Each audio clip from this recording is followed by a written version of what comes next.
Hey everyone, it's Phil K here from Night Owl Films. Welcome, thanks for tuning in.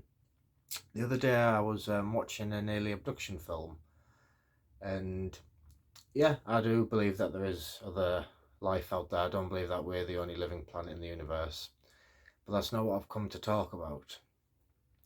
And what I have come to talk about is what I learned about fear from watching Fire in the Sky. Now, I don't know very much about PTSD, so I'm not going to claim I know when I don't. But when I was watching the film, a lot of reference was made to PTSD, the symptoms and behaviour, obviously those who are affected by it. But ultimately, what I noticed was that fear itself is in our own minds. And Wes Craven once said that create fear isn't created; it's pulled out. It's triggered.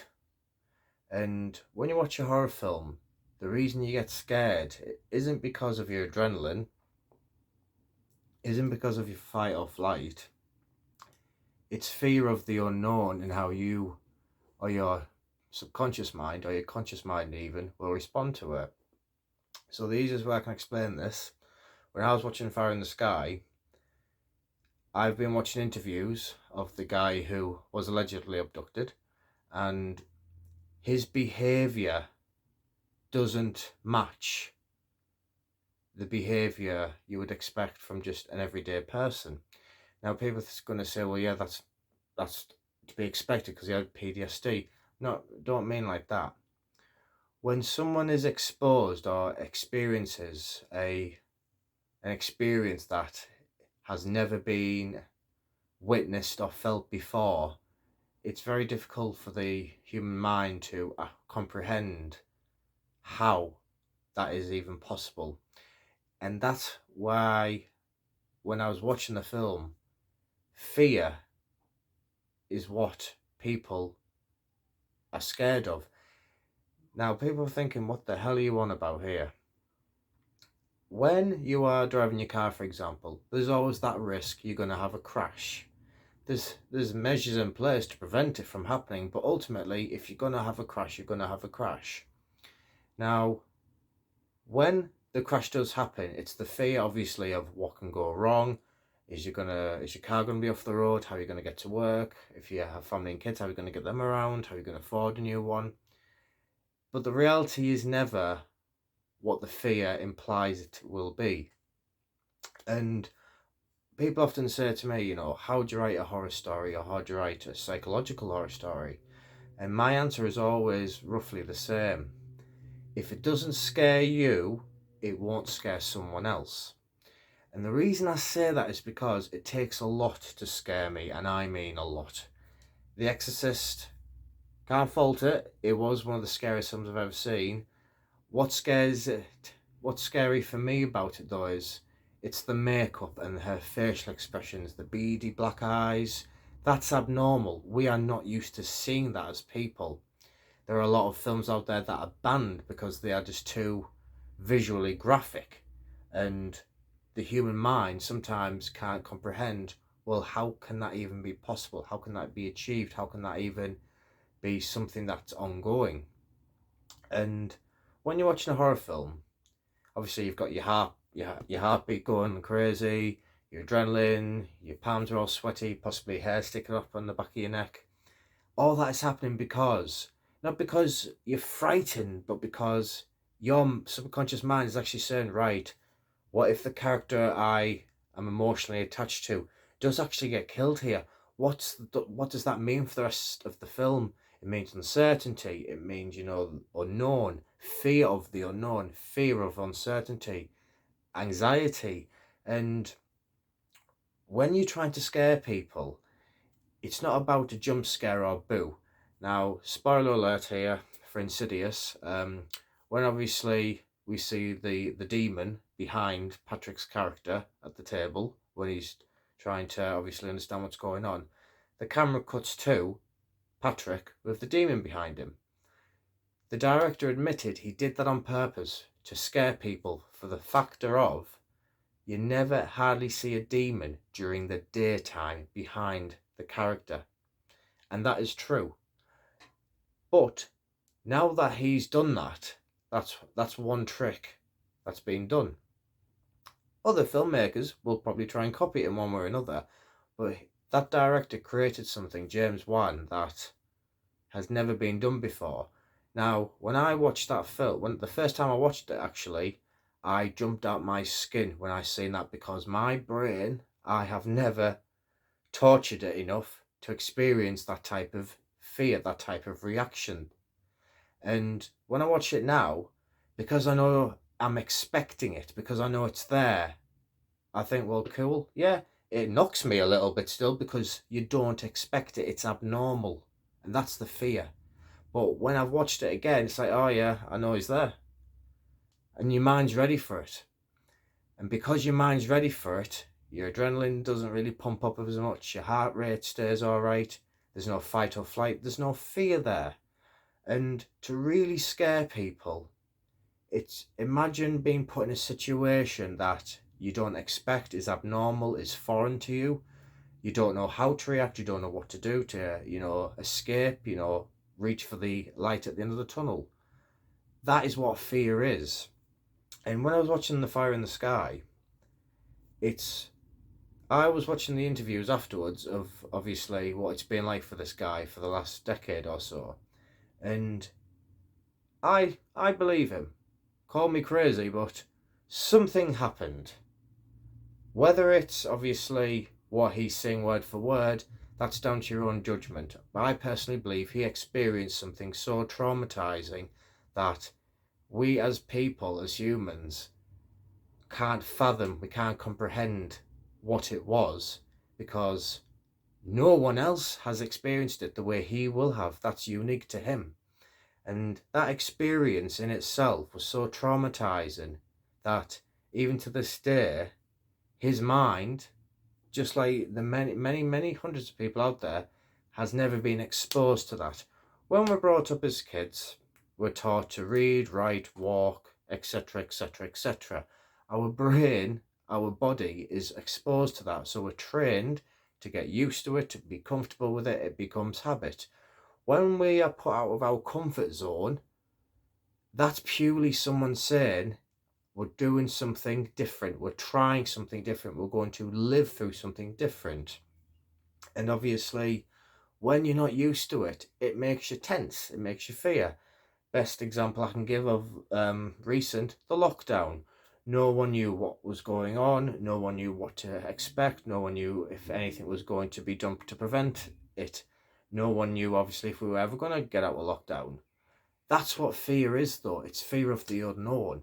And when you can play on it so much that it causes someone to change their behaviour afterwards, that's quite an achievement. Not necessarily a good one either. And when I was watching Fire in the Sky and the interviews, this man has had something done to him that only he will ever know. We won't know it. And whatever was done to him has made him fear to the extent that it was so traumatizing what he went through. He can't even talk about it, because he can't even understand how someone or something could even do that to him. Which is why when I watch horror films that are banned, because you do find them online, let's be honest, you do, I watch it and I think, right, why is it banned? And then when I see a particular scene, whether it's a murder or whether it's just torture or whatever, you watch it and you think, wow, I've never seen that before. How do I feel about it? It's making me feel a bit uneasy. Why? Because I've never seen it. And people say, oh, so did it scare you? So that it scared me. When you see something that is out of the ordinary, abnormal, unpleasant, goes against Mother Nature, it's going to make you anxious. It's going to make you uptight. It's going to, it's going to trigger emotions in your body that create a fear. Again, spoiler alert here. When I was watching Scream 1 for the first time, Billy Loomis's character says to Sidney Prescott, it's a lot scarier when there's no motive. and that's correct. But what's even scarier is this. If you don't know the motive, you don't know what to expect. But when you do know the motive and you still don't know what that individual or that thing is capable of doing, you think, right, well, how do I defend myself? How do I escape? How do I regain control? And when you are put in an abnormal situation like that you have no choice but to experience, your body will go through some drastic changes emotionally and physically, if that is what does happen to some people, to the extent that other people look at them and they're like, oh, well, you're the crazy one, you're a nut job, you really expect people to believe you got abducted by aliens. And it's just like, well, how would you know? Because have you ever been abducted by aliens, if they do exist? The answer is no. So it's not about discrediting someone, it's about looking at the reaction they have. Now, as I said, I believe what that guy said. I believe the interviews. I believe something did happen to him, but it's the fear, it's the paranoia that it caused that caused him, that made me think, you know what? Fear isn't about scaring people. It's about making them feel so mentally uncomfortable that it drives out their own imagination to scare the hell out of them for itself. I remember, as I say, when I was watching Scream, I genuinely thought she was going to die at the end, Sydney, but she doesn't. And when, obviously, Gale Weathers intervenes and it all goes tits up for them, I was like, bloody hell, you don't know whether you're coming or going. And I remember thinking, come on, I want to know what's going to happen. I want to know what's going to happen. It wasn't of excitement. It was the fear of, is this character going to die? Is that character going to die? That's when you are emotionally attached to a character. You're worrying for them. But ultimately, it's because something is being triggered inside of you that you are not used to. Now, let's be honest, we don't know if aliens do exist. I believe they do. And if there was a flying saucer that came above my window right now, I would not have a clue how to react because it's never happened before. And that's what fear is. It's the unknown. When you go for a new job, for example, you're trained on how to do the job. You're trained to do this if something goes wrong, or you're trained to do this if something goes right. You're not trained to deal with a UFO landing on your house. You're not trained to deal with a UFO appearing, zooming across the sky. No one is trained to deal with being abducted because it's not something you expect to happen. And that is what fear is. It's not about scaring people. It's not about jumping out in the corridor of your workmates. When you're walking down the corridor, they don't expect someone to go boo.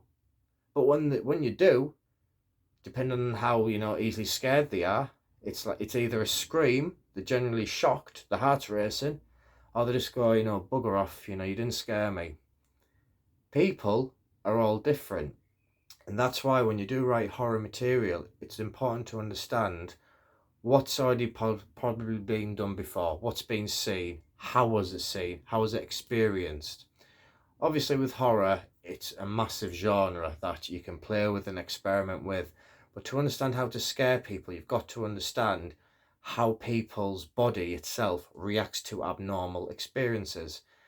And when I do write horror stories, I think, right, the phone call stuff's been done before, the doorbell's been done, chasing them up the stairs has been done. And you try and come out with the usual common types of story writing. And the only way you can do that is, in my view, for now, is, well, what have people not experienced before? For example, when a woman's given birth, she expects a baby to come out. If a kangaroo came out of a woman, that would be, what the hell? And to other people, it would be like, no, you can't be for serious. A monkey or a kangaroo came out of her.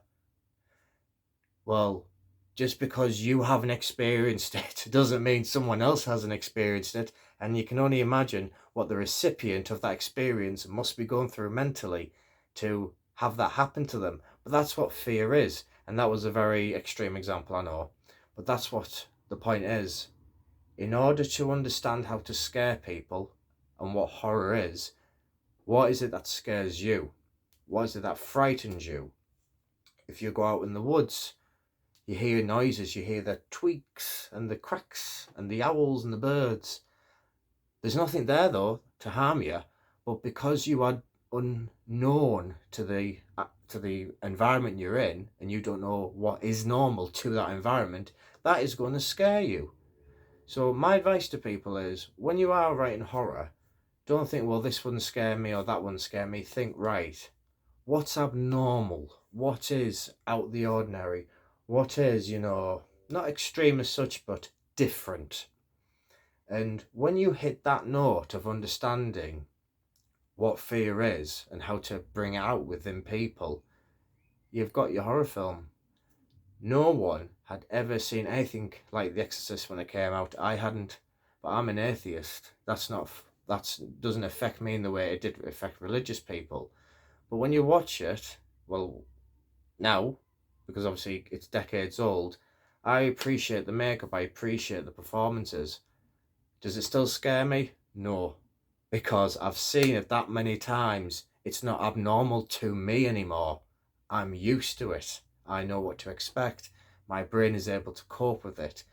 I understand it. I can digest it. I can register it without thinking, what the hell just happened? And on that note, guys, thank you very much for following and tuning in as always. And as always, stay safe and remember, keep scaring people. Thanks very much.